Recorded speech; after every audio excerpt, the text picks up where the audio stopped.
This is for the lighting enthusiasts. I thought you'd like to see a 1100 watt metal halide lamp burning. This is at full capacity too, and running it in a stadium lighting fixture. The arc's pretty intense. The camera's having trouble with it. Yeah, very hard to capture. I need a better filter lens. I'm just using my welding mask here.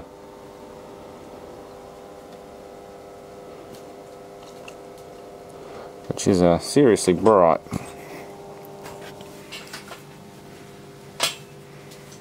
Just a little bit bright.